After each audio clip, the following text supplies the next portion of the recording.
जी अस्सलाम वालेकुम। आज की इस वीडियो में हम लोग सीखने वाले हैं क्रॉप टूल को किस तरह से इस्तेमाल करते हैं और प्रोस्पेक्टिव क्रॉप टूल को किस तरह से इस्तेमाल करते हैं एडोबी फोटोशॉप में।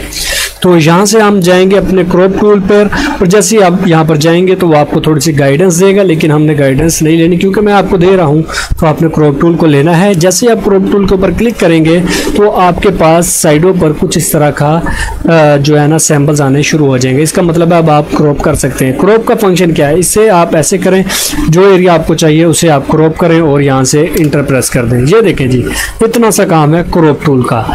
लेकिन जो हमारा प्रोस्पेक्टिव क्रॉप टूल है, जो इसके अंदर आप राइट क्लिक करेंगे तो दूसरा ऑप्शन है प्रोस्पेक्टिव क्रॉप टूल, उसका थोड़ा सा फंक्शन डिफरेंट है। आप इसके ऊपर क्लिक करें। सबसे पहले आपने देखना कि आपकी जो है ना ये लेयर, ये रेस्टराइज्ड लेयर होनी चाहिए। उसके बाद आपने यहाँ से प्रोस्पेक्टिव क्रॉप टूल को लेके यहाँ से आपने कर देना है, इसे एरिया को सिलेक्ट करना है जो हिसाब को चाहिए।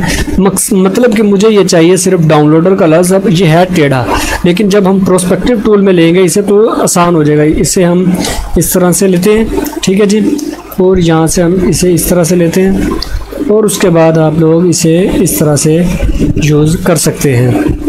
प्रोस्पेक्टिव टूल का मतलब है कि आप अपनी मर्ज़ी के सिलेक्शन बनाएं और उसके बाद कर दें इंटर। जैसे ही आप इंटर करेंगे तो आपके पास वो उतना हिस्सा बिल्कुल स्ट्रेट होकर आपके सामने आ जाएगा। ये था प्रोस्पेक्टिव टूल का फीचर।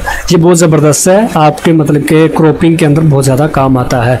उम्मीद करता हूँ कि आपको क्रॉप टूल और प्रोस्पेक्टिव क्रॉप टूल की समझ आ चुकी होगी। मिलते हैं नेक्स्ट वीडियो में। टेक केयर, अल्लाह हाफिज़।